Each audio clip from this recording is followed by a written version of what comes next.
요한복음 7장 말씀을 나누겠습니다. 요한복음 7장은 죽음으로 시작합니다.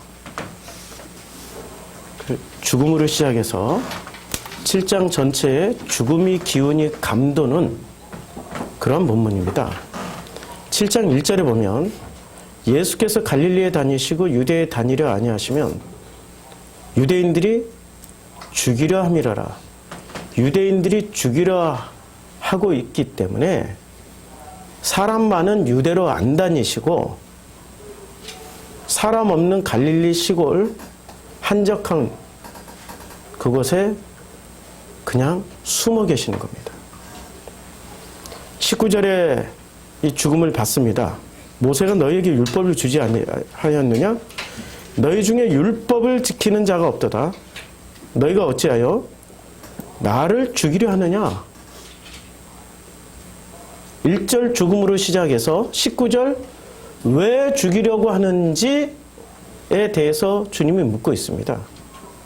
그런데 무리가 예수께 대답을 합니다. 뭐라고 대답을 하냐면 당신은 귀신이 들렸도다. 귀신이 들렸기 때문에 도대체 누가 당신을 죽이려 하지도 않는데 왜 누가 당신을 죽이려고 헛소리를 하느냐? 이런 얘기하는 장면이에요. 예수는 죽임의 위협을 당하고 있는데 그리고 너희가 어찌하여 나를 죽이려고 하느냐? 라고 말을 하는데도 무리가 거꾸로 예수한테 귀신 들렸다. 누가 귀신 들린 거죠?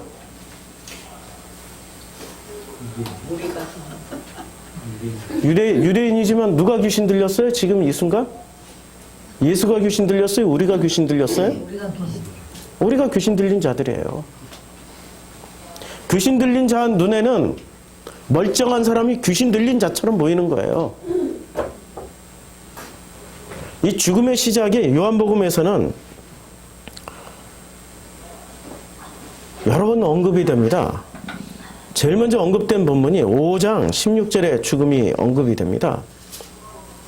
5장 15절에 보면은 그 사람이 유대인들에게 가서 자기를 고치시는 이는 예수다라고 말을 했습니다. 5장에서 누구를 고치셨어요? 38년 된 병자를 고치셨어요. 38년 된 병자는 누구를 상징하고 있죠? 가데스 바냐에서 배신한 이스라엘 사람들을 지금 말씀하고 있는 거 아닙니까? 그 이스라엘을 고치신 거예요. 그런데 이스라엘을 고친 그날이 언제였어요? 안식일이었어요. 근데 그 안식일에 예수가 이스라엘을 고쳤다고, 사람을 살렸다고 뭐라고 말을 합니까? 16절. 그러므로 안식일에 이러한 일을 행하신다 하여 안식일이 중요해요? 사람을 살리는 게 중요해요? 이 메시지의 핵심은 뭐죠? 율법을 붙잡고 있는 그 마음, 율법으로 판단하고 있는 그 마음이 중요해요? 아니면 그 사람을 살리는 그 행위가 중요해요? 지금 유대인들은 뭘 붙잡고 뭘 마음속에 집어넣고 있습니까? 안식일을 지켜야 된다라는 이 법칙을 마음속에 집어넣고 마음에 새겨놓은 거예요. 그 마음에 그게 딱 새겨지니까 사람을 살리는 것을 좋게 여기지 않는 거예요. 내 마음속에 무슨 가시가 들어와 있는지, 어떤 율법이 들어와 있는지 보셔야죠. 내 마음속에 어떤 가시가 들어와 있습니까? 그 가시로 다 판단하고 있는 거 아니에요? 그게 지금 유대인들 모습이에요. 그게 우리들 모습이라고요. 혼자 있을 땐 괜찮은데 3, 4, 5 짝이 돼가지고 모여가지고 무리가 돼서 그래 너도 그렇게 생각해? 너도 그렇게 생각해? 그래 나도 그렇게 생각해 하면은 뭐를 얻게 되죠? 힘을 가지게 돼요. 맞아 힘을 가지게 돼요. 그런 이 무리가 3, 4, 5가 100명이 되고 1000명이 되고 10,000명이 되고 10만 명, 100만 명이 되고 그러면 넓은 길로 가는 무리들이 돼가지고 대로가 되는 겁니다. 우리가 옳다고. 그렇게 해서 예수를 죽이는 거 아닙니까? 그렇게 해서 예수를 죽였던 사람들이 유대인들 아닙니까? 지금 다른 사람들 모습이 아니에요. 내 모습이라니까요. 우리들 모습이에요. 안식일에 이러한 일을 행한다 하여 유대인들이 예수를 박해하게 됐습니다.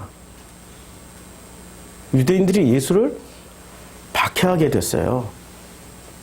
그리고 이제 박해가 어디로 발전하냐면 18절에 보니까 유대인들이 이로 말미암아 더욱 예수를 죽이고자 하니. 안식일 어긴 게 죽을 죄입니까? 아니, 안식일 어긴 게 죽을 죄냐고요. 죽임 당할 죄냐고요. 아니죠. 자기네들도 안 지키면서 자기네들도 안 지키고 있잖아요. 안식일 규정을 100% 지키는 사람이 어디 있어요? 율법을 100% 지키는 사람은 지구상에 단 한 사람도 존재하지 않아요. 예수님도 이 율법을 다 지키셨나요? 예수님이 율법을 다 지키셨다고 생각하는 분 한번 손 들어보세요. 한 분도 안 되시네. 유대인들 보기에 예수님은 율법을 안 지키는 사람이었어요. 그렇죠? 그러니까 유대인들이 죽이려고 하는 거예요. 어떻게 죽여요? 유대인들이 이로 말미암아서 어떻게 죽입니까? 더욱 예수를 죽이고자 해요. 이미 마음 안에서 이미 살인이 일어났어요. 주님이 말씀하셨잖아요. 살인하는 자가 살인범이지만 그러나 마음으로 미워하는 자도 이미 살인하는 거야. 예수를 더욱 죽이고자 했던 유대인들은 이미 살인자 집단이 돼버린 거죠. 마음으로 품게 되면 어떻게 돼요? 행동으로 나오게 돼 있어요. 행동으로 언제 나옵니까? 결국에는 예수를 십자가에 못 박아 죽여버렸잖아요. 마음에 품는 게 결국에는 행동으로 나오게 돼 있다니까요. 마음에 뭘 품고 계세요? 마음에 사랑을 품고 계십니까? 더더욱 애틋함을 품고 계십니까? 더더욱 하나님의 그 마음을 간절히 사모하는 그 사모함을 품고 계시는 겁니까? 아니면 자기 합리화를 품고 계시는 겁니까? 어떻게 해서든지 뭐든지 합리화해가지고 내가 그냥 우리 그러잖아요. 우리가 합리화를 시켜놓으면은 무슨 행동을 하든지 간에 떳떳하잖아요. 합리화가 되면은 무슨 행동을 하고 무슨 말을 하든지 그거는 면죄부가 된다고 생각을 하잖아요. 그 합리화를 시킨 사람들이 누구예요? 18절, 5장 18절. 유대인들이 이로 말미암아 더욱 예수를 죽이고자 하는 이 과정이 합리화의 과정이잖아요. 그 합리화를 이렇게 시키는 거죠. 16절, 안식일에 이런 일을 행하신다. 요게 합리화 첫 번째. 두 번째, 예수께서 그들에게 말씀하십니다. 내 아버지께서 이제까지 일하신 나도 일한다 라고 말하니까 이거 확실하게 죽을 죄네. 확실하게 죽일 죄네. 제가 우리 성도님들께 말씀드립니다. 아버지께서 일하시니까 저도 쉬지 않고 일을 하는 거예요. 아니, 일이 벌어져요, 지금. 내가 하고 싶어서 하는 게 아니라 부산에 그래서 집회가 생기는 거고. 지금 이게 전부 다 이 사회주의 국가는 다 이게 필터링이 되기 때문에 오시는 거고. 나는 지금 편하고 싶어요. 제 소망이 하나 있다면은 지금이라도 빨리 은퇴해가지고 저 시골에 조그만 땅이라도 하나 사서 집 하나 짓고 내가 원하는 집. 그래서 저는 스트레스만 쌓이면은 집 짓는 거 연구합니다. 은퇴해서 빨리 거기 가서 그냥 시골에서 그러고 살고 싶다. 저는 많이 안 먹어도 돼요. 맛있는 거 안 먹어도 돼요. 좋은 옷 안 입어도 돼요. 머리 같은 거 헤어스타일 안 꾸며도 돼요. 신발 좋은 거 안 신어도 돼요. 산속에서 생존을 해봤던 사람이기 때문에 눈 파고 눈 속에서 자고 눈 녹여서 밥해 먹고 물 끓여 먹고 솔잎 따먹고 이러니까 꼭 무슨 신화 얘기가 하는 것 같은데 한겨울에 파란 걸 따먹어야 비타민 결핍이 안 생긴단 말이에요. 그런데 그 한겨울에 파란 게 뭐가 있어요? 2달 동안 산속에서 먹고 자고 해야 되는데 그러니 솔잎을 엄청 따먹었죠. 솔잎 맛이 다 다르더라고요. 경상도 쪽의 솔잎 맛, 이게 강원도 쪽의 솔잎 맛, 전라도 쪽, 충청도 쪽 솔잎 맛이 다 달라요. 정말 신기하게. 눈 녹인 물도 물맛도 다 달라요. 너무 신기하게. 어느 쪽이 좋다라고 말씀드릴 수는 없는데 다 달라요. 아니 저는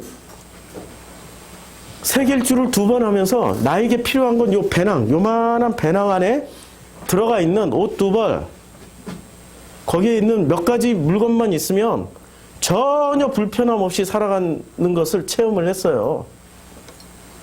제가 원하는 것은 화려한 집, 좋은 옷, 유명해지고 그야말로 많은 사람들에게 칭송을 받고 이런 거 원하지 않아요. 백두대간 할 때 이미 저는 산에서 살기로 작정을 했고 산에서 살기 위해서 10만이들 따라다니면서 나물꾼들 따라다니면서 어떻게 산에서 생존할 수 있는지를 배웠단 말이에요. 그러던 저를 하나님이 다시 불러낸 거예요. 산에 있는 게 편할까요? 산 아래의 세상에 속해서 사는 게 더 편할까요? 제가 산속에서 살아보니까 산속에 있는 게 제일 편해요. 거긴 먹을 것이 있고 생존할 수 있는 충분한 것들이 있어요.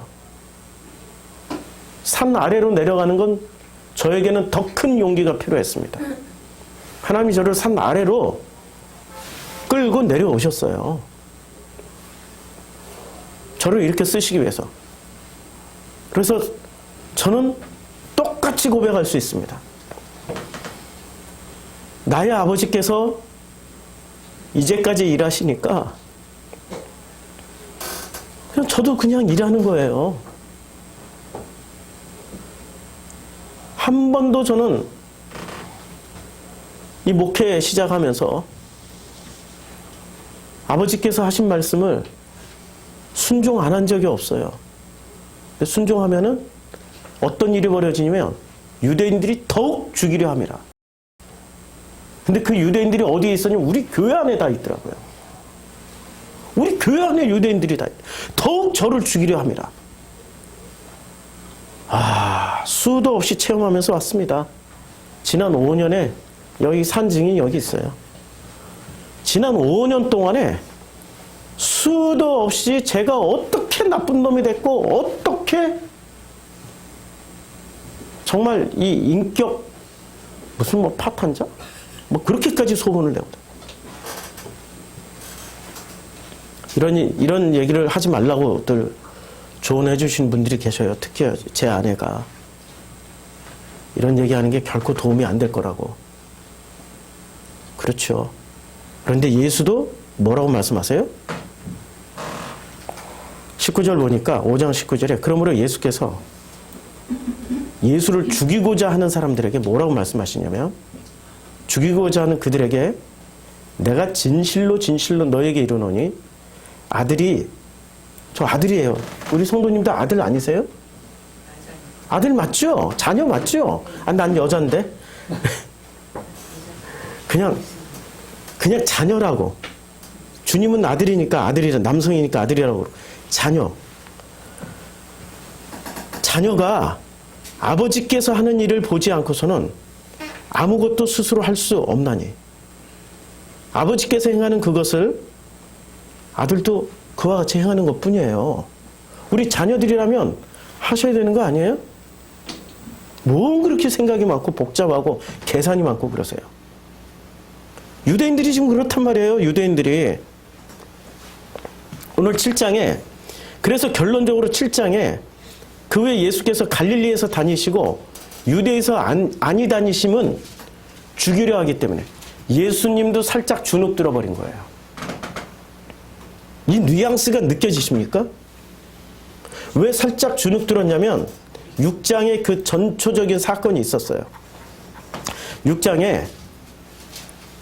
61절에 예수께서 스스로 제자들이 이 말씀에 대하여 수군거리는 줄 아시고 이르시되 이 말이 너희에게 걸림이 되느냐?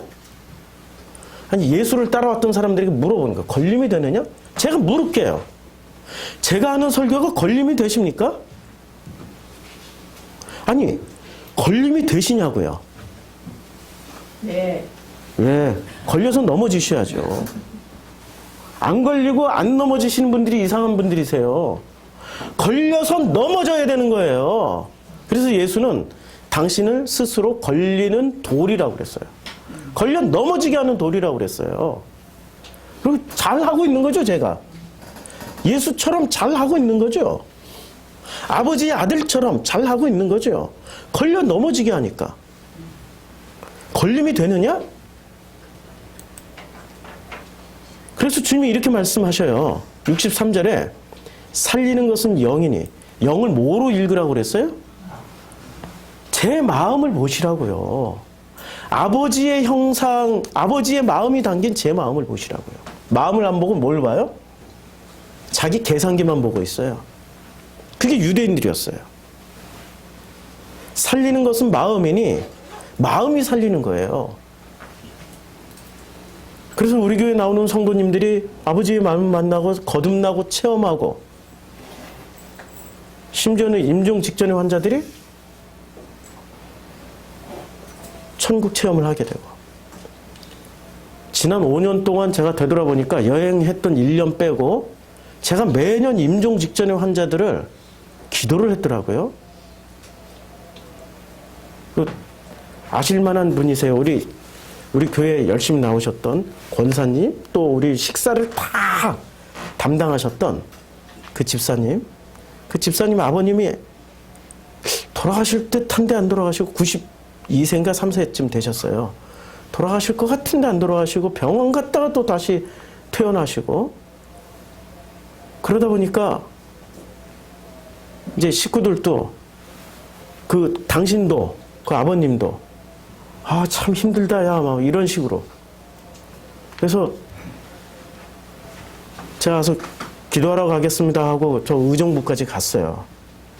얼마나 건강하신지 여기 걸어 다니시고 말씀도 하시고 다 하시는 거예요. 제가 예배 드리고 이렇게 안수기도 해드렸더니 3일 만에 돌아가셨어요. 그리고 또 우리 교회 권사님 계시죠? 95세 되신 어머님이 계셨는데 요양병원에서도 퇴원을 하셨어요. 돌아가신다고 온 식구들 모였다가 또 멀쩡하시고 온 식구 모였다가 멀쩡하시고 제가 그때는 신방을 안 다니던 시절이었는데 우리 교회 바로 교회 근처에 집이 있었는데 제가 또 웬 감동이 있어가지고 기도하러 가겠습니다 해서 기도를 해드렸어요. 그랬더니 3일 만에 돌아가셨어요. 제가 임종 전문인 걸 그때부터 알았어요. 우리 3년 전에 주선혜 성도님 이렇게 기도 부탁해 하셔가지고 친척분. 근데 이분은 교회도 안 다니시고 온 가족이 교회를 다녀본 적이 없어요. 예수도 모르고 하나님도 모르고 성경을 읽어본 적도 없고 교회가 뭔지도 몰라요. 근데 그분하고 1분도 채 대화 안 하고 그 다음에 30초 기도를 할 때 그 대화 가운데 그분에게 구원받을 만한 믿음이 있는 게 보였어요. 그래서 기도 뭐 길게 할 필요 없이 짧게 기도했습니다. 아버지 품으로 돌아가는 이 아들, 이 아들이 아버지 알아보고 아버지 품에 안길 수 있도록 축복해 주세요. 30초도 안 됐죠? 기도했더니 그분이 제가 기도하고 떠난 후에 혼수 상태에 들어가셔서 이틀 동안 계시다가 3일 만에 깨어나셔가지고 자녀들에게 다 유언해주고 돌아가셨어요. 또 3일 만에 돌아가셨어요. 근데 유언을 할 때, 야, 천국을 갔다 오신 거예요, 이분이. 왜냐면 이분은 그걸 보고 간증을 하셔야 될 분이었어요. 왜냐면 식구들이 다 안 믿으니까. 예수가 누군지를 모르니까, 천국이 뭔지를 모르니까.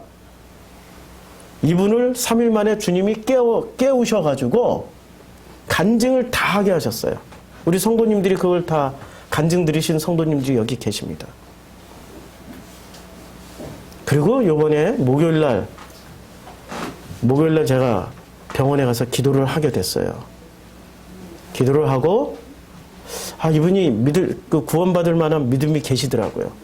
기도했어요. 그랬더니 이분이 진통제를 세게 맞으셔가지고 저를 기다리다가 통증이 너무 심해서 진통제를 의사가 그냥 놔줘 버렸어요. 안 맞겠다고 하는 거야. 의사가 놔줬는데 진통제 맞고 이제 주무시는 그 상태로 목, 금, 토 3일 만에 가셨네요. 근데 그때 기도할 때 저한테 환상을 보여주시더라고요. 주님이 이렇게 팔 벌려서 기다리고 있나. 왜냐하면 이분은 깨어나서 말씀을 못 하실 거니까. 저를 통해서 보여주신 거예요. 어느 순간 제가 임종 전문이라는 것을 알게 됐습니다. 임종 기도 전문. 혹시 돌아가시기 직전에 있는 분들은 연락 주십시오. 이 말은 무슨 말이냐면 여기 앉아 계신 우리 성도님들이 임종 직전이라는 거 알고 계세요? 임종하셔야 되는데 임종을 안 하셔. 임종 직전일 뿐이야 그냥.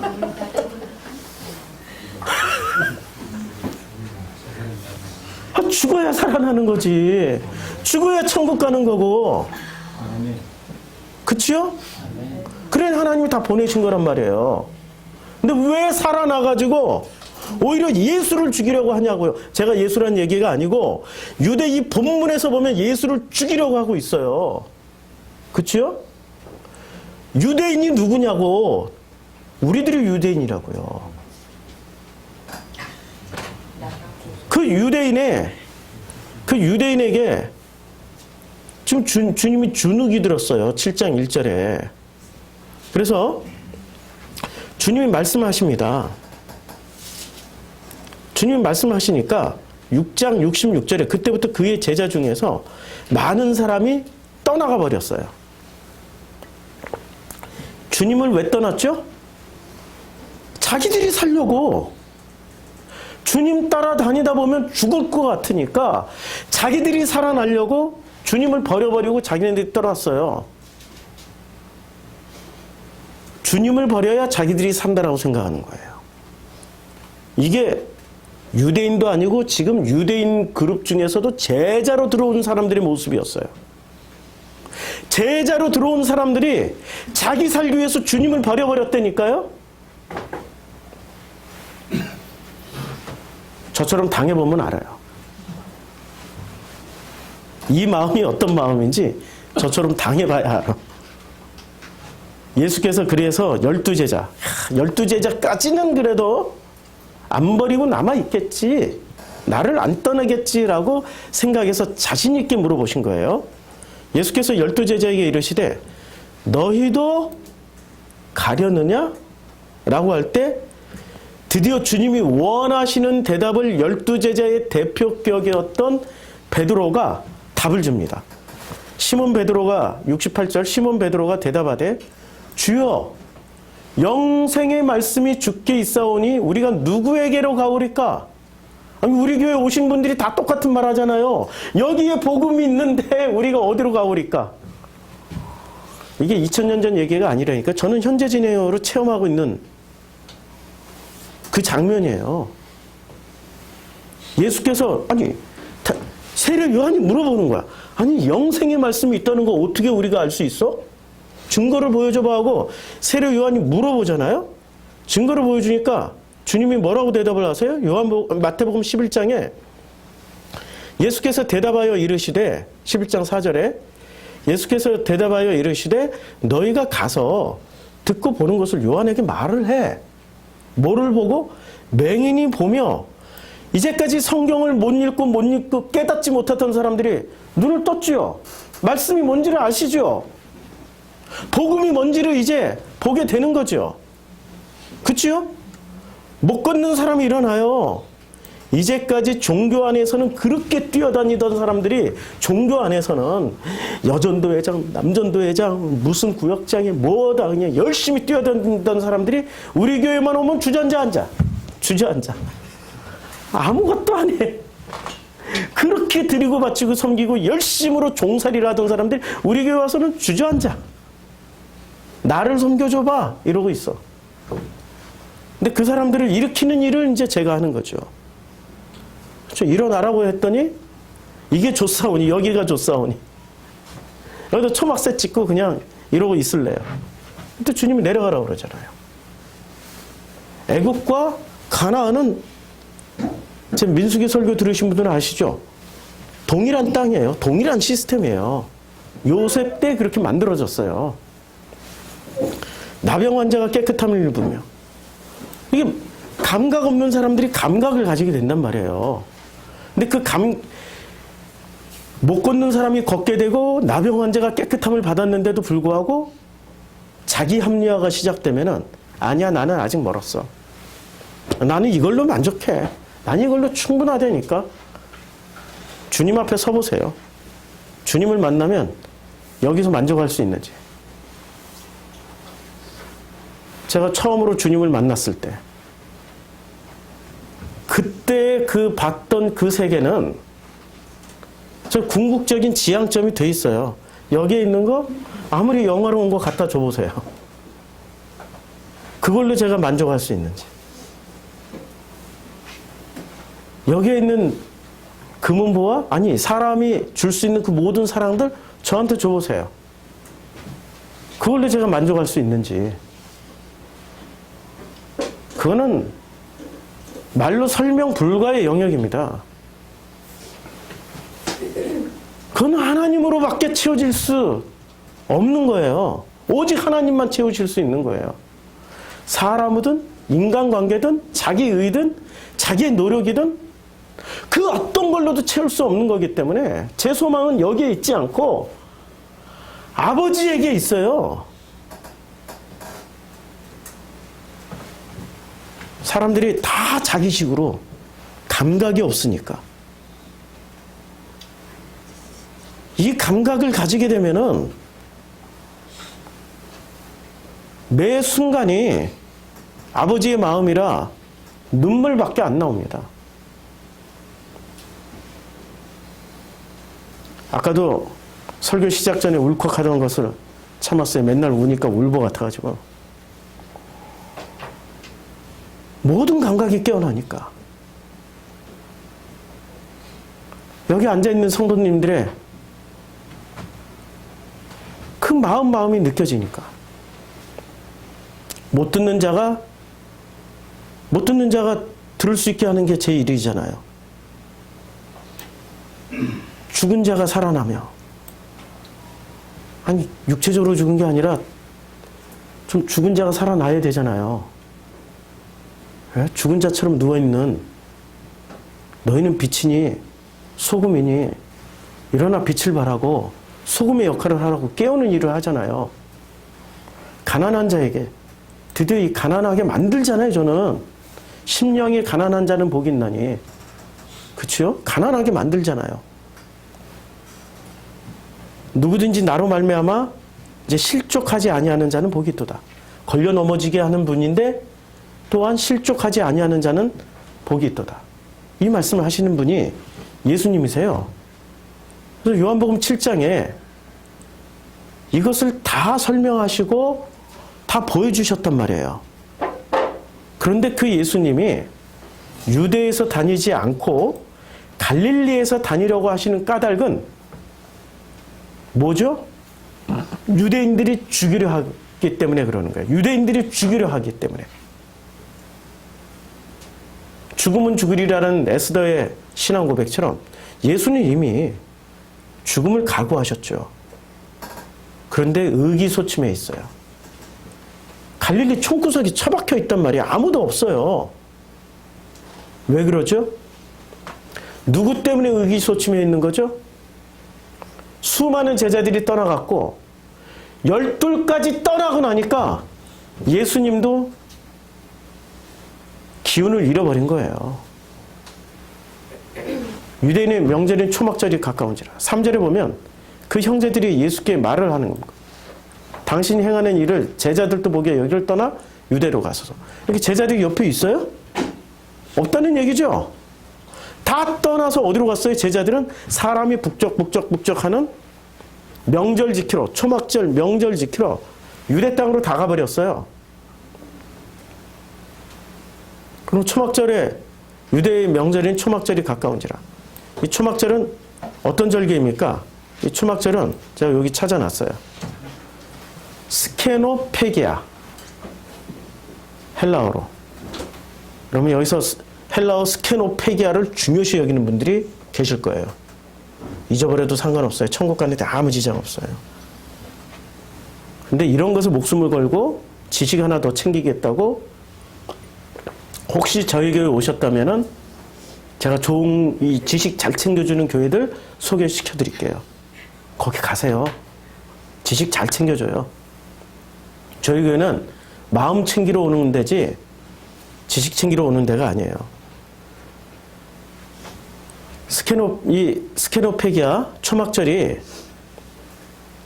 전부 어디서 쓰여졌냐면은 광야에서 나그네 생활을 회상하기 위해서 만들어진 절기입니다. 제사장의 집이 얼마나 의리의리한지 아시죠? 예수님 당시에 제사장 집을 발굴했는데 집안에 목욕탕이 있어요. 집안에 목욕탕이 있다니까요. 목욕탕이 아니 뭐 우리 조그만 욕조 하나 생각하는데 아니 공중 목욕탕이 있어요. 로마가 잘 만들어내는 제품이 뭔지 아세요? 목욕탕이에요. 목욕탕 안에서 뭐가 이루어져요? 남자들끼리 목욕을 하면서 역사가 이루어져요. 그게 로마의 대화 시스템이었어요. 같이 목욕하면서 남자들끼리 정치, 경제, 군대 이런 것을 논의했던 데가 목욕탕이었어요. 그 목욕탕이 대중 목욕탕이 제사장 집안에 있었어요. 그럼 제사장은 사람들을 불러서 같이 목욕하면서 끊임없이 뭐를 했어요? 정치를 했죠. 제사장은 그렇게 잘 살았어요. 그렇게 잘 살았던 제사장들도 초막절이 되면 어디로 기어 나와야 돼요? 광야로 기어 나가야 돼. 뭐를 해요? 거기다 텐트 치고 광야 생활을 그대로 재현해서 살아야 되는 거예요. 근데 이런 절기가 왜 만들어졌죠? 만들어진 목적이 있을 거 아니에요. 그 목적이 이거죠. 이스라엘이 광야 생활을 했던 그 출애굽 여정을 회상하는 거예요. 그래서 번영의 한가운데 정말 잘 나가고 정말 화려하게 사는 그 한가운데에서라도 갑작스럽게 모든 것을 내려놓고 이 절기의 때는 내려놓고 가장 낮은 곳에서 살아보라는 거예요. 조상들의 마음을 이해하라는 거예요. 그리고 그런 조상들을 섬겼던 하나님의 마음을 이해하라고 초막절이라는 절기를 만들어 놓은 거죠. 그리고 그 광야에서 하나님이 어떻게 구름기둥과 불기둥으로 만나와 메추라기로 여호수아와 갈렙으로 모세와 아론을 통해서 그 성막의 지성소와 그 성막 안에 있는 그 하나님의 임재를 통해서 어떻게 그들을 섬겼는지를 체험하라고 광야로 불러내는 게 초막절이에요. 근데 초막절에 세상에 나중에 초막절이 어떻게 변질되냐면 텐트 안에다가 제사장이나 이런 분들은 잘 사는 분들은 텐트 우리가 똑같은 텐트가 아니라는 거 아시죠? 없는 사람은 없는 텐트고 있는 사람은 있는 텐트 아시죠? 모르시나 본데?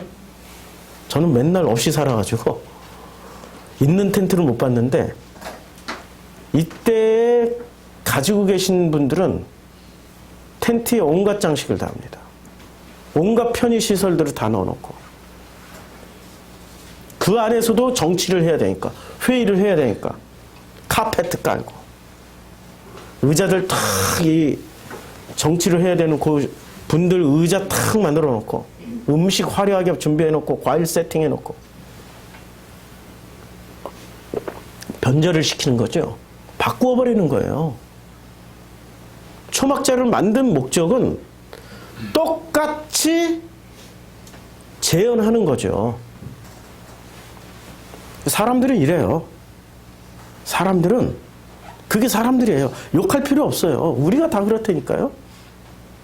우리가 다 그러고 살고 있어요. 조금이라도 편해지고 조금이라도 누리려고 그걸 누림이라고 생각하는 거예요. 조금이라도 내 가족을 위해서, 조금이라도 나 자신을 위해서, 조금이라도 어떤 형편의 나음을 위해서, 조금이라도 남보다 더 나은 것을 누리는 것을 그걸 누림이라고 생각하고 있는 거예요. 초막절의 원리는 남보다 못하는 것을 누리는 거예요.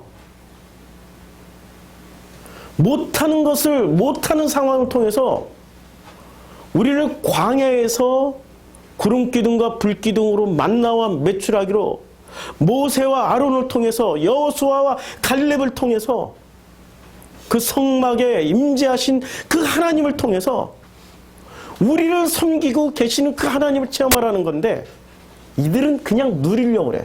자기 수준의 누름. 그건 누림이죠, 누림. 그건 누림이 아니죠. 진짜 누림은 뭐죠? 아버지의 섬기심을 받는 거예요. 근데 그 섬기심을 반드시 보여줘야 돼, 제사장들은.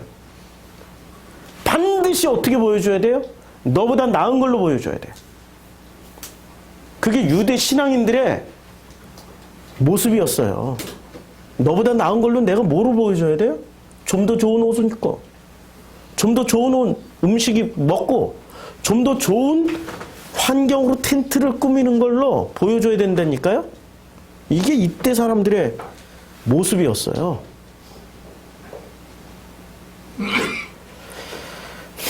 하나님은 이전에 우리를 섬기실 때 다른 분들은 모르겠어요. 제 경우는 그래요. 있는 거 다 뺏어가시는 걸로 섬기시더라고요.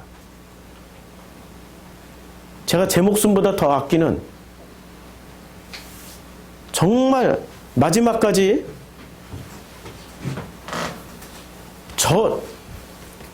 저는 하동정 씨 좌정공파 27대 장손이라고 수없이 얘기해서 더 이상 얘기 안 해도 되지만 장손 집안이잖아요. 장손 집안의 장남은 생명이죠. 우리 하동정 씨 좌정공파에 맥을 잇는 제 속에 그것까지 있었어요. 결국 아들 데려가시잖아요. 그게 섬김 받는 거예요. 이해하시겠어요? 그게 하나님이 저를 섬겨주시는 방식이라니까요.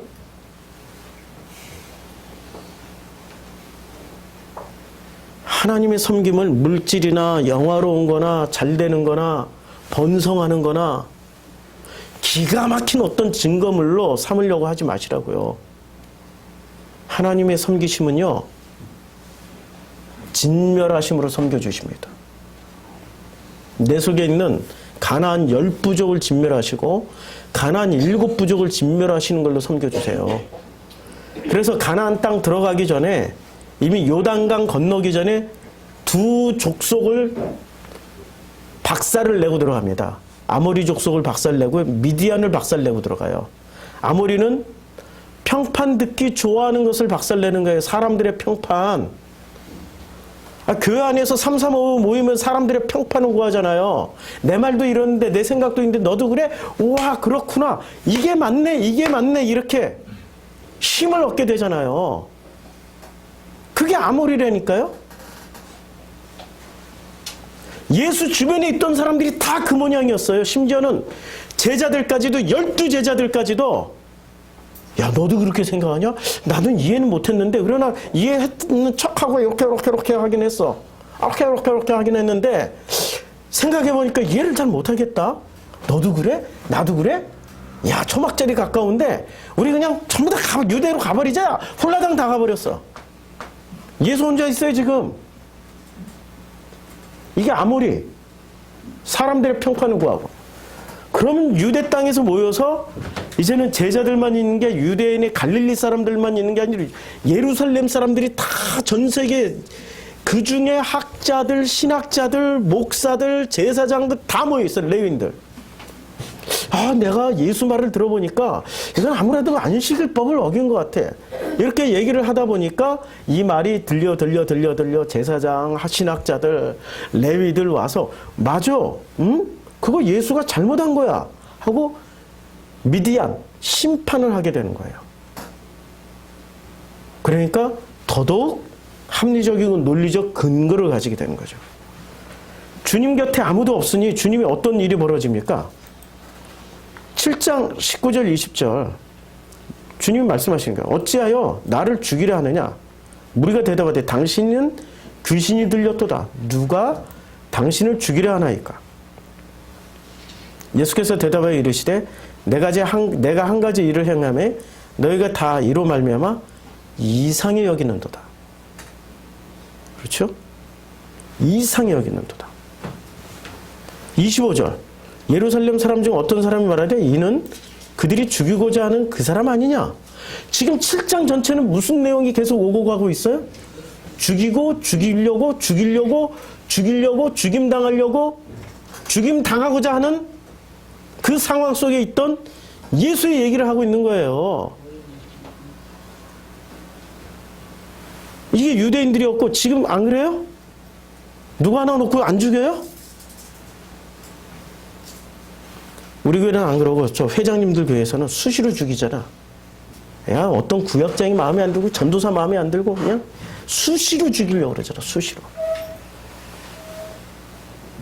그래서 주님이 어떻게 됩니까? 이제 예수께서 이제 그들이 예수를 잡고자 해요. 왜 잡으려고 그러죠? 죽이려고 잡고자 하는데 예수님이 안 잡혀요. 아직 때가 안 이르렀다고. 그리고 주님이 7장에서 보면 죽이려고 하는데 안 잡히고 아직 때가 이르지 아니하고 그리고 이 내용이 계속 반복되는 게 7장이에요. 그럼 7장은 죽이려고 하고 잡고자 하고 죽이려고 잡고자 하고 잡히지 않으려고 그러고 야 이게 지금 톰과 제리 같아. 아시죠? 네, 톰은 제리를 잡아야 돼. 제리는 안 잡혀. 도망다녀. 지금 그 장면이 나오는 거예요.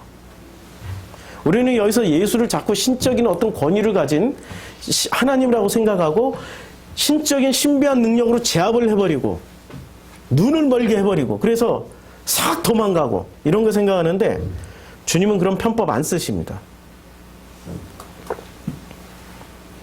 당신도 인간 100% 인간이시죠?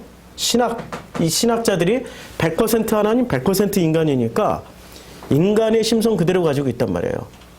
6장에서 제자들 때문에 실망하여서 지금 갈릴리 촌구석에 처박혀 있어요. 형제들이 비아냥거려요. 형제들이 이 뉘앙스가 7장 3절의 뉘앙스가 이거예요. 예수께 이르되 아니 형님 제가 이제 뉘앙스를 좀 살려볼게요. 되는지 모르겠는데 형님 아니 형님이야 행하는 일을 제자들도 좀 보게 여길 떠나 좀 유대로 좀 가서 형님의 말씀을 좀 전해보라니까 어? 여기 총구석에 처박혀 있어.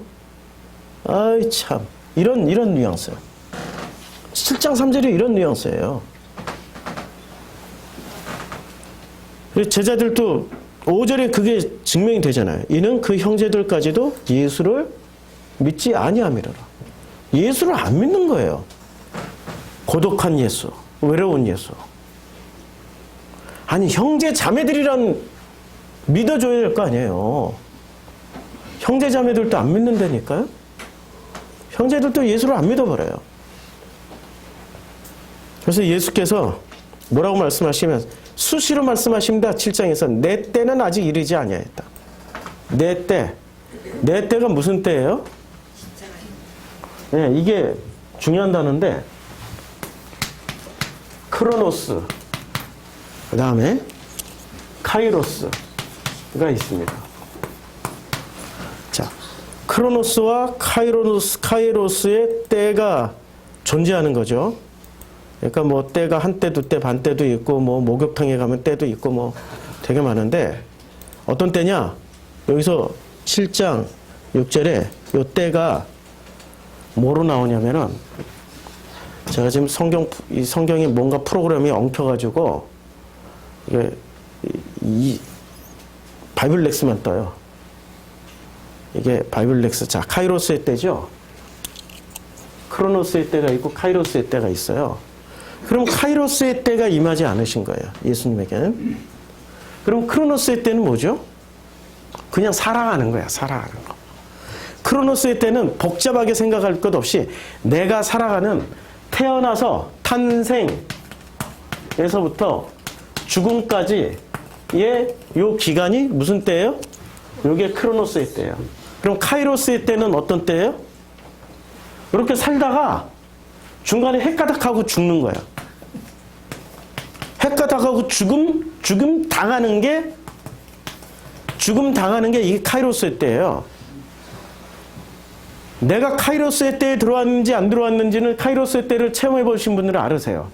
저는 카이로스의 때를 체험했고 지금 카이로스의 때를 살고 있어요. 1987년 1월 6일 날 저는 카이로스의 크로노스를 살다가 안정되게 태어나서 이렇게 죽을 줄 알았더니 중간에 확 죽어버렸어. 그래서 정성필은 죽고 나는 그리스도와 연합해서 아버지의 마음으로 살게 돼요, 지금. 이게 카이로스의 때예요. 복잡하게 신학적으로 생각할 필요 없어요. 카이로스의 때를 만나신 분 계세요? 이렇게 정하게 한번 손을 올려. 나는 카이로스의 때를 만나서 나는 예수의 죽음과 같은 죽음을 한번 경험한 적이 있다. 반드시 카이로스의 때를 체험하셔야 돼요. 반드시. 그래야만이 지금 이 성경에 있는 모든 말씀이 누구의 말씀으로 읽혀요? 하나님의 말씀으로 읽혀요? 아니면 나를 향하신 아버지의 사랑 고백으로 읽혀요? 나를 향한 아버지의 사랑 고백으로 읽히는 거예요. 성경을 보면 다 깨달아지는 거예요. 카이로스의 때를 체험하시면 이게 가능해져요. 카이로스의 때를 어떻게 경험할까요? 생각해서 크로노스는 철저하게 탄생에서 죽음까지 계산을 다해 어떻게 해서 요 사이에 잘 살까 못 살까, 잘 살아갈까, 행복하게 살까, 요거 계산하는 게 크로노스의 계산법이에요. 근데 카이로스의 계산법은 이미 죽었기 때문에 이 땅에서 원하는 그런 기준치가 없는 거예요. 무슨 기준치만 있어요? 살리는 것은 영이니 그 아버지의 마음만 있게 되는 거예요. 죽었는지 안 죽었는지는 내가 하나님의 마음으로 살아가고 있는지, 아버지의 마음으로 살아가고 있는지, 아니면 내 계산기를 돌리면서 살고 있는지 보면 알아요. 카이로스의 때는 아버지의 마음으로 살게 돼 있어요. 그래서 이제는 내 때가, 자 7장 6절에 내 때는 아직 이르지 아니하였거니. 그러니까 이 때는 무슨 때예요? 예수는 카이로스의 때를 지금 말씀하고 있는 거예요. 그런데 너희 때는 늘 준비되어 있느니라. 자, 너희 때는 또 뭐라고 말씀하시는지 보자고요. 내 때는 늘 이제 준비가 되어 있는데 너희 때, 여기 이제 너희 때예요. 너희 때가 카이로스인지 크로노스인지 보자고요. 카이로스, 크로노스가 데이터베이스가 많으니까 이 데이터베이스 돌리는 시간이 이렇게 걸려요. 카이로스 때예요. 그러니까 주님의 카이로스하고 지금 유대인들의 카이로스, 그러니까 이 때는 전부 다 철저하게 크로노스를 말하는 게 아니에요. 태어나서 그렇게 살다가 그렇게 죽었다가 아니라 죽음의 때. 죽음의 때. 어떻게 죽임당하는 거예요? 하나님의 섬김으로 죽임당하는 거. 정말로 죽고 거듭나기를 원하세요? 그러면 그때가 이르러야 돼요. 그런데 그때가 안 이르렀어요. 왜 안 이르렀죠? 아니 지금 제자들조차도 예수님 말씀 이해하지 못하고 12 제자조차도 다 도망가 있고 형제들조차도 지금 예수의 말씀이 뭔지를 이해를 하지 못하니 그때가 이르렀어요? 안 이르렀죠? 제가 지금 무슨 설교하고 있는지 머리로는 알아듣죠? 머리로는. 근데 마음으로 알아듣습니까? 마음으로 알아들을 때 비로소 카이로스의 때가 와요. 죽음의 때가 와요. 제가 임종 전문이라니까요. 제가 잘 죽여주세요. 제가 임종 전문이에요. 카이로스의 때로 보낼 수 있는 은사를 주셨단 말이에요. 안 심각해 하시네. 심각한 장면인데.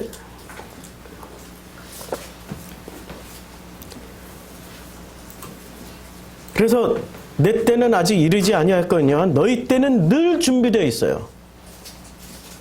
그렇죠? 우리의 때는 늘 준비되어 있어요. 정말로 죽기를 원하시는 분들은 간절히 사모하세요.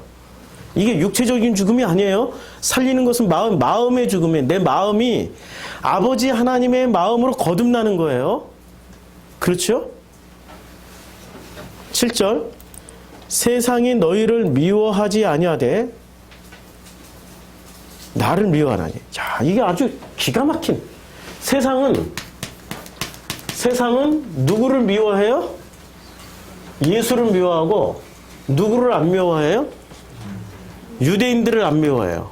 이게 주이시니까. 유대인들은 주이시니까. 이게 맞나?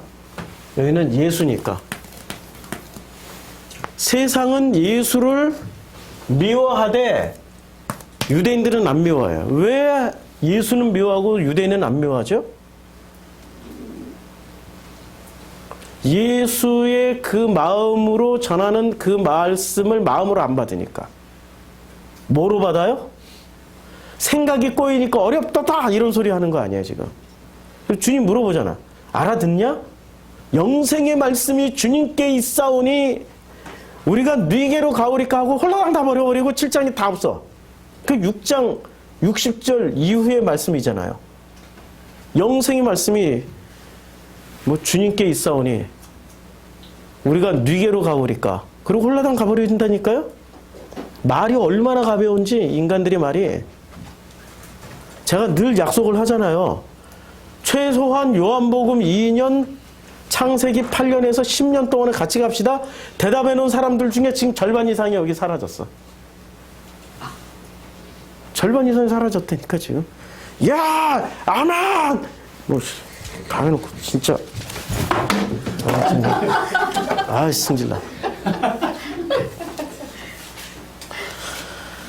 아, 마음 아파서 그래. 마음 아파서. 사람들이 말은 그렇게 가벼워요. 그래서 저는 죽지 않은 사람 말은 안 믿어요, 이제는. 산 사람들 말은 안 믿어요. 주님도 그 심정이었을 거예요, 지금. 7장 1절의 말씀이 그 심정이었을 거예요. 자기가 시퍼렇게 살아있는 사람의 말을 어떻게 믿습니까? 언제든지 자기 계산법에 따라서 바뀔 텐데. 죽기까지 따르겠나이다 뭐 이런 죽기까지 이 구절 읽을 때마다 얼마나 예수님의 마음이 느껴지는지 마음이 막 찢어져요. 제가 시몬 베드로가 6장 68절 대답하되 주여 영생의 말씀이 주께 있사오니 우리가 누구에게로 가오리까? 에? 이 말씀 해놓고 7장 2절 다 도망가 버렸단 말이에요.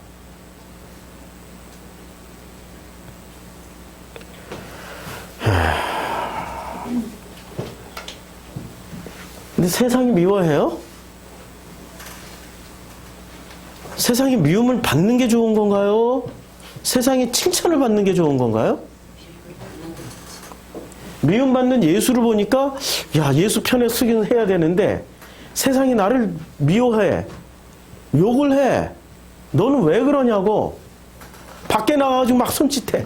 야, 거기 그만 다녀. 빨리 와. 이러고. 그러면 홀라당 나가. 우리 지난주에 체험했잖아요. 우리 개척 멤버 중에 한 분이 다시 돌아오셨어요. 저 그때는 제가 애써 참았는데 집에 가서 많이 울었어요. 그분이 저한테 그러시더라고요. 그때 제가 잠깐 사람들의 말을 너무 크게 봤어요. 막 사람들이 다 모여서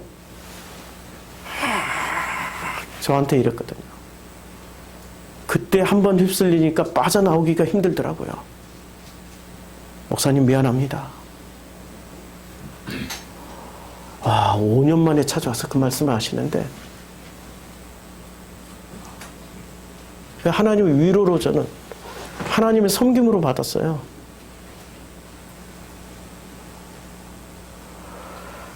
주님도 이런 일을 당하셨다.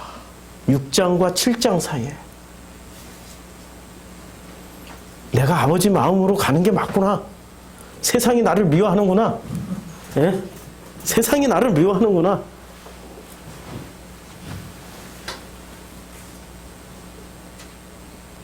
그런데 우리는 어느 걸 선택하고 살고 있냐고요, 지금.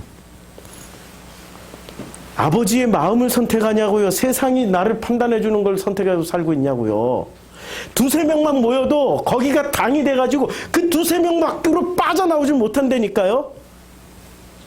겨우 두세 명 모여있는 자리도 하나님의 것을 선택하지 못하고 너 왜 그래? 왜 그 모양이야? 거기서 헤어나오지 못하는 거예요. 이거 빠지면 안 될 것 같고 이거 빠지면 평판이 들어. 그러니 이 세상의 실체가 뭐냐면 아모리와 미디안이에요. 그러니까 요단강 건너가기 전에 아모리를 박살내고 미디안을 박살내고 들어가는 거예요. 그래야 군대가 되니까. 근데 그래야 전쟁에 참여하니까. 안 그러면 전쟁 참여 안 한다니까요. 세상의 평판, 사람의 평판을 듣고 사람을 심판하던 그 즐거움에서 어떻게 벗어나요? 그쵸? 사람이 이거 못 벗어나요. 카이로스로 죽어야만이 이걸 벗어날 수 있는 거예요.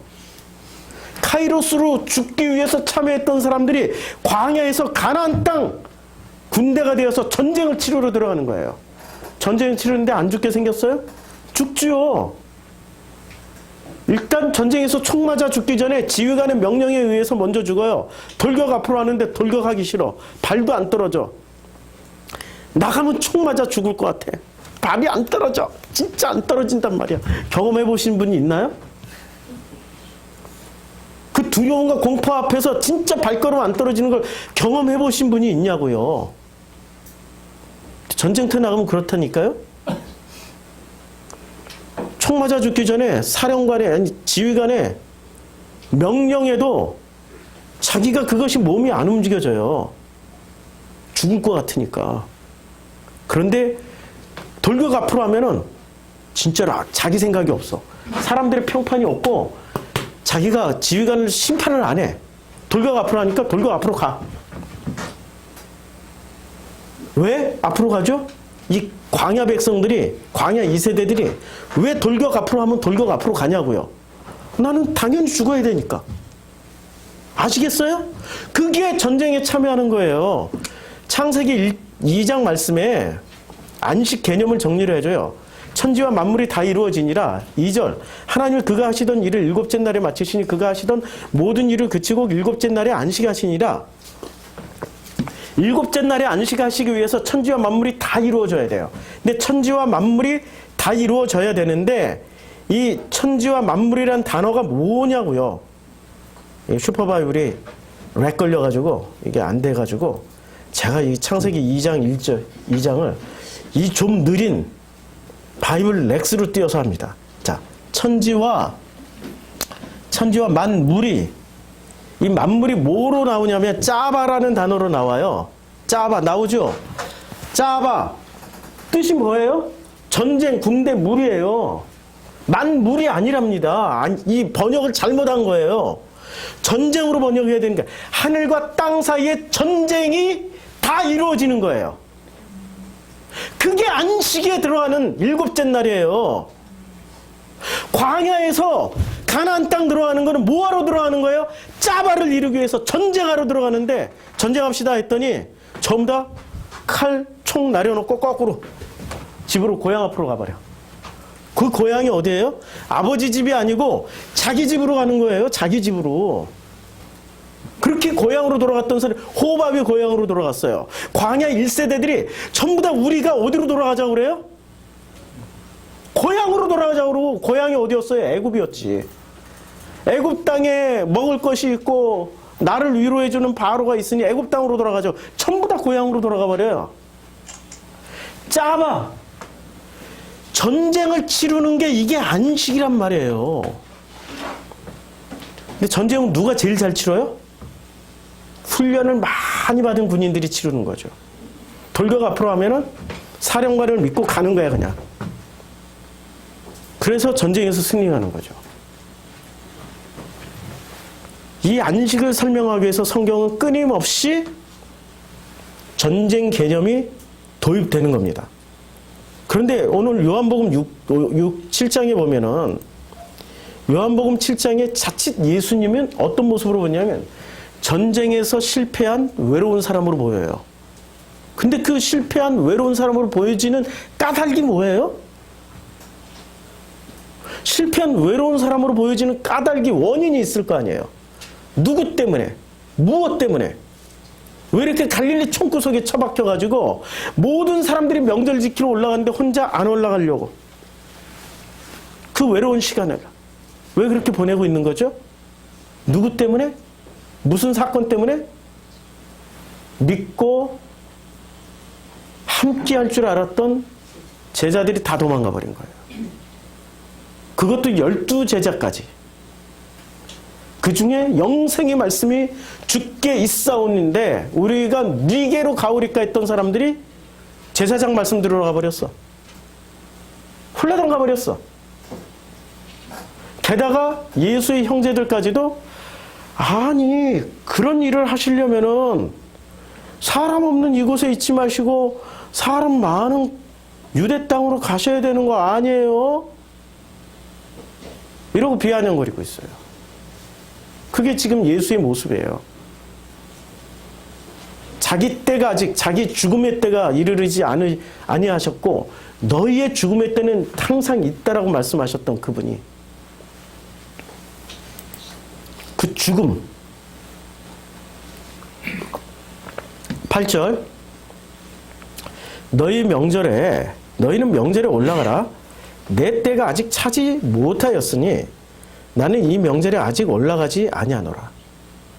주님의 때가 차에 올라가는 거예요. 이 말씀을 하시고 어디 계셔요? 지금 형제들까지도 다 보내버렸어요. 명절에 너희는 올라가. 내 때가 아직 차지 아니했기 때문에 안 가요. 근데 내 때가 차지 안 했다라는 게 안 했는데도 불구하고 주님이 어떻게 하세요? 예루살렘에 올라가요. 올라가서 어떤 일이 벌어집니까? 사람들이 죽이려 하니까 예수님이 어떻게 해요? 막 잡으러 와. 잡으러 오니까 예수님이 도망을 가죠. 그리고 뭐라고 말씀하세요? 도망가면서 야, 아직 내 때가 이르지 아니했어. 끊임없이 당신의 때가 이르지 아니했다라고 말씀하고 계세요. 아까 우리 그 구절 읽었죠?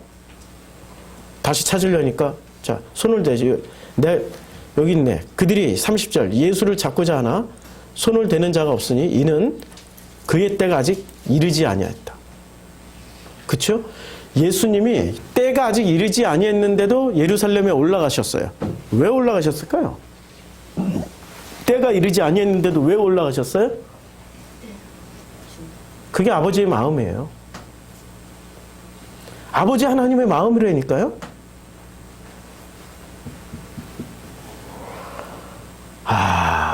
이해를 좀 해주셨으면 좋겠습니다. 제가 어떻게 전달을 해야 될지 갑자기 막막해지네요. 어떻게 전달을 해야 이 철벽 같은 이 무덤 속에 굴려놓은 돌덩이리 같은 이런 마음이 어떻게 전달이 될까? 토치카 속에 들어가 있는 그 숨어있는 그 죽음을 앞둔 병사들 같이 안 죽으려고 단단한 갑옷을 입은 그 사람들 안 죽으려고 어떻게 전해야지 이게 이 마음이 전달될까?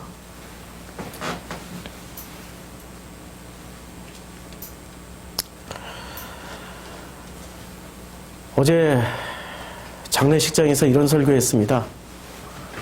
누가복음 15장에 있는 탕자의 비유를 가지고 설교를 했어요. 설교 안 하고 성경 구절 그냥 읽었어요. 눈물바다가 됐습니다.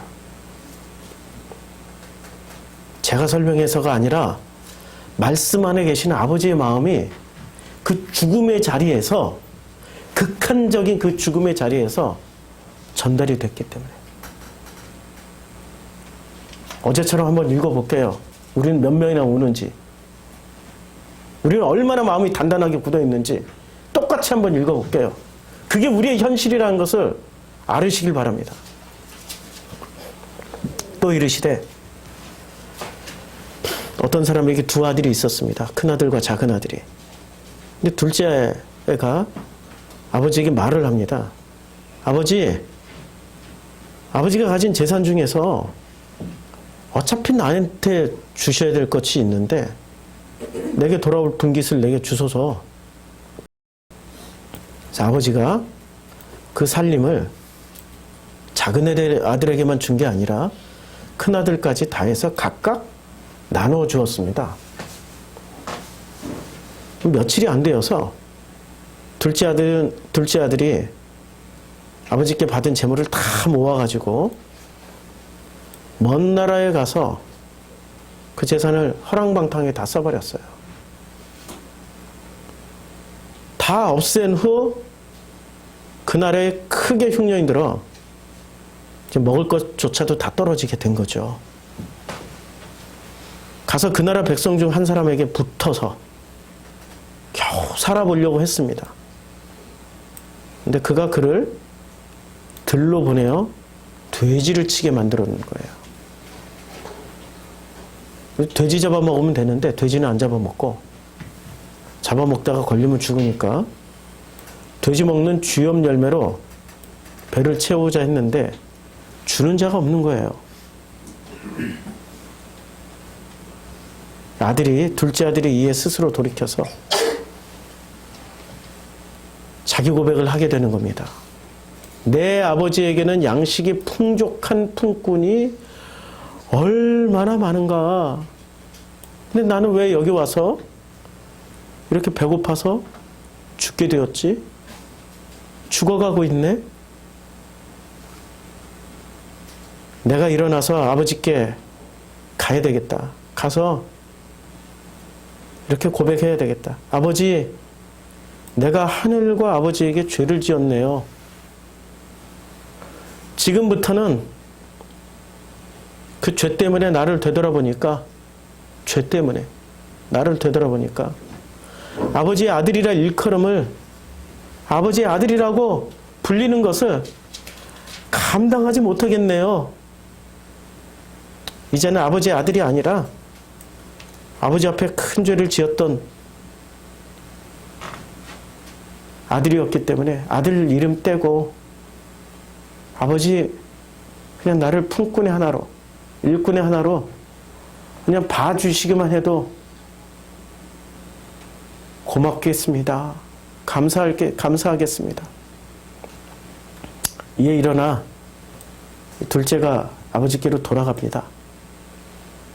그런데 아직도 거리가 먼데 아버지가 그를 보고 측은히 여겨 달려가 목을 안고 입을 맞추고 너무너무 기뻐하시는 거죠. 아들이 이르되, 아버지, 내가 하늘과 아버지께 죄를 지었사오니 지금부터는 아버지의 아들이라 일컬음을 감당하지 못하겠나이다 하고 고백을 한 거예요. 마음속에 있던 거 드디어 고백을 했어요. 그러자 아버지께서는 그 고백을 듣고, 고백 안 해도 되는데 고백까지 한 것을 듣고 종들에게 이르되, 제일 좋은 옷을 내어 입히고 손에 반지 끼우고 발에 신발을 신겨라. 그리고 살찐 송아지를 끌어다 잡아라. 아들 대신 송아지 잡는 거죠. 이제 아버지가 말씀합니다. 내 아들은 죽었다가 다시 살아났다. 내가 잃었다가 다시 얻었다.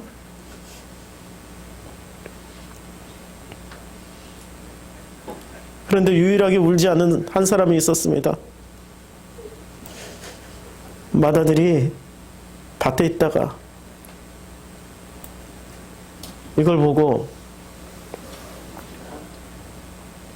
아버지한테 이런 말을 합니다. 아버지, 내가 여러 해 아버지를 섬겨 명을 어김이 없거늘 내게는 염소 새끼라도 주어 나와 내 멋으로 즐기게 하신 일이 없더니 아버지의 살림을 창녀들과 함께 삼켜버린 이 아들이 돌아오매 이를 위하여 살찐 송아지를 잡으셨나이다. 불평을 하자 아버지가 말씀하시죠. 아들아, 너는 항상 나와 함께 있으니 내 것이 다 내 것인데, 근데 내 동생은 죽었다가 살아났으며 내가 잃었다가 얻었기로 우리가 즐거워하고 기뻐하는 것이 마땅하지 아니하냐? 아들아, 큰아들에게 이렇게 얘기를 하는 거죠. 내가 너와 함께 있지 아니하냐?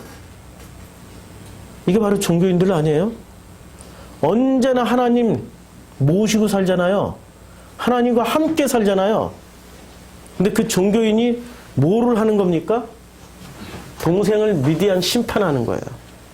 뭐를 가지고? 창녀하고 놀았다는 아무리 사람의 평판을 가지고. 이게 종교인이에요. 그런데 그 종교인조차도 아버지는 뭐라고 불러줘요? 아들아, 너는 항상 나와 함께 있지 않니? 내 것이 다 내 것이야. 그러나 내 동생은 죽었다가 살아났어. 기쁘지? 종교인으로 살고 계십니까? 탕자로 살고 계십니까? 기도하겠습니다. 이 시간 기도할 때 둘째가 되길 원하시는지 첫째가 되길 원하시는지 선택하십시오. 지금 마음문 열고 기도하시며 카이로스의 때가 임하십니다.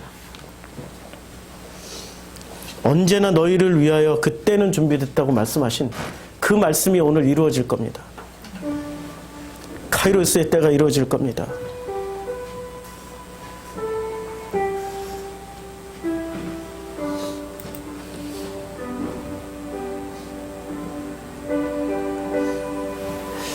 내 아버지에게는 양식이 풍족한 품꾼이 얼마나 많은가. 나는 여기서 추려 죽는구나. 이제 용기를 내자. 사람들의 평판, 사람들의 심판 다 멸시하자. 이제 일어나. 아버지께로 가자. 아버지한테 딱 한 번 한마디만 하자. 아버지, 내가 하늘과 아버지께 죄를 지었사오니 지금부터 내 아버지의 아들이라 일컬음을 감당하지 못하겠나이다. 나를 그냥 품꾼의 하나로 봐줘도 그저 감사하고 고맙습니다.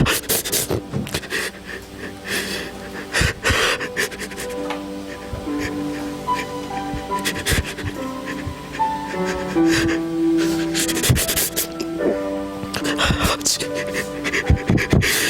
아버지,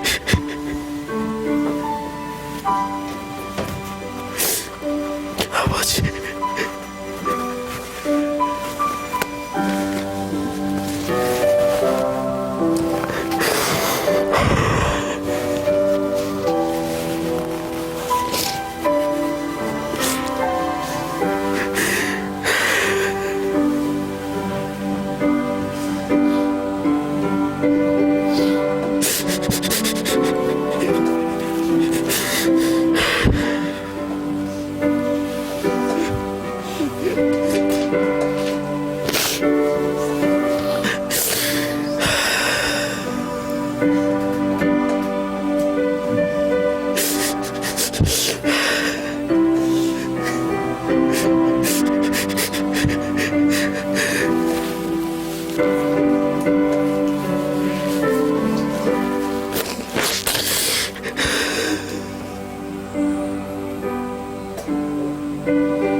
아버지,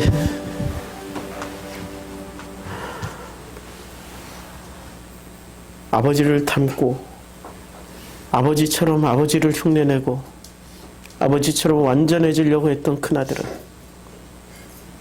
자기 죽음에 자기가 걸려 넘어지는 일이 없었기 때문에 잔치자리에서 기뻐하지 않고 심판자로 서게 됐습니다.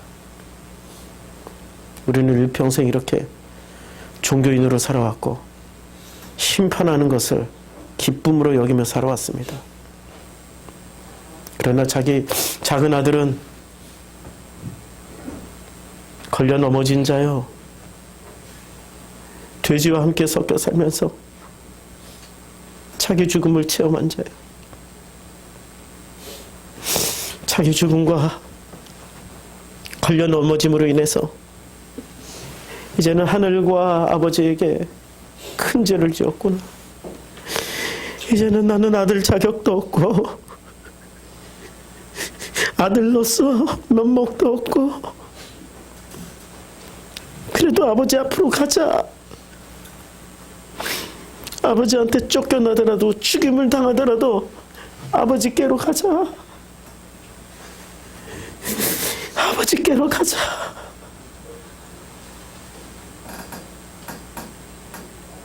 아들이 아니라도 좋습니다. 품꾼으로 써주세요.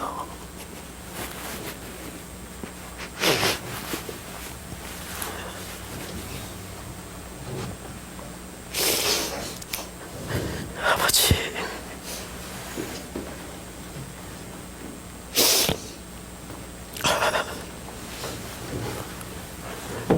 오늘 마음을 열고 아버지 앞에 진심으로 이렇게 고백하는 성도님들에게 아버지의 마음이 함께 하심을 믿습니다. 이 마음 변치 않게 해주시고 일평생 이 마음으로 아버지만 바라보면서 아버지와 함께 살 수 있도록 축복하여 주시옵소서. 예수님의 이름으로 기도드렸습니다. 아멘. 우리 찬송 304장. 우리 찬양하실 분들은 찬양하시고, 찬양 시간에 또 기도가 되시는 분들은 계속 기도하시기 바랍니다. 304장.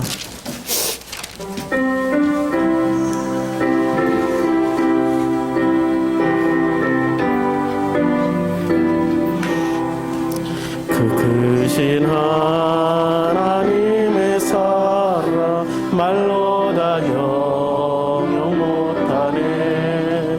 저 높고 높은 별을 넘어 이 낮고 낮은 땅에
그 옆에 있는 305장 찬양 부르고 봉헌기도 및 축도로 예배 마치겠습니다. 305장.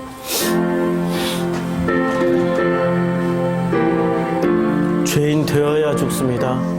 의인은 절대 안 죽습니다. 죄인 되어야 죽습니다. 죄인이라 고백하는 사람이 카이로스의 때를 만납니다.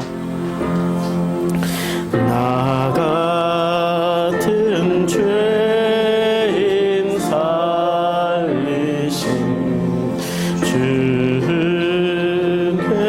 놀라워 잃었던 생명 찾았고 광명을 얻었네.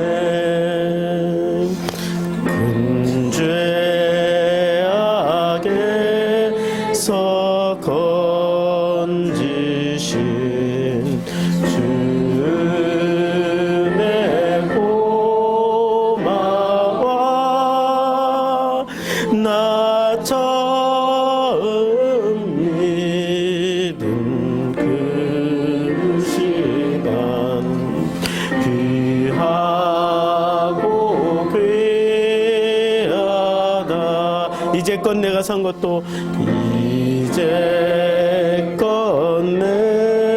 내가 산 것도 주님의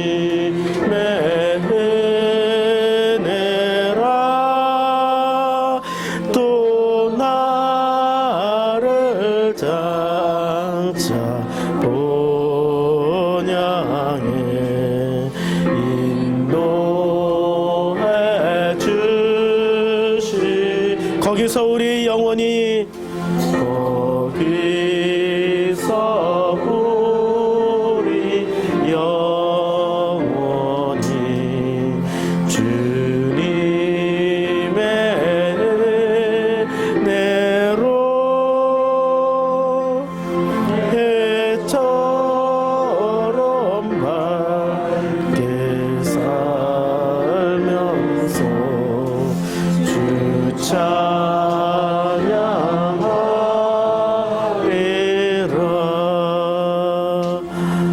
아멘. 아버지, 죄인 된 자만 죽을 수 있습니다. 죄를 깨닫고 죄를 고백했던 둘째 아들은 아버지의 품에 안겼습니다. 우리는 이제까지 늘 하나님 아버지 옆에서 아버지를 섬기며 살기를 원했던 큰아들처럼 살았습니다. 큰아들은 아버지를 늘 섬기며 아버지 옆에서 아버지의 존재와 함께 자기 확신을 가지며 살았습니다. 작은 아들은 걸려 넘어진 자였고 자기 죄를 깨달은 자였고 그에게 카이로스의 때가 임했습니다. 주님, 오늘 주님을 만난 우리 귀한 성도님들, 아버지의 마음을 체험한 귀한 성도님들, 아모리의 평판과 미디안의 심판자의 자리에서 이제 내려와 오직 여호와의 안식에 들어가는 자들로 축복하여 주시옵소서. 이 땅에서 그 어떤 전쟁을 치르더라도 이제는 아버지만을 믿고 그 전쟁에 참여하는 자가 되어 이기는 자 되도록 축복하여 주시옵소서. 이제는 우리 주 예수 그리스도의 은혜와 하나님 아버지의 거룩하시고 극진하신 사랑과 성령님의 감화 감동, 위로 충만하신 교통의 은혜가 이 예배를 드린 우리 프로시쿠마의 성도님들과 함께 참여하고 있는 우리 인터넷 성도님들 머리 위에 이제로부터 영원토록 함께 하실지어다.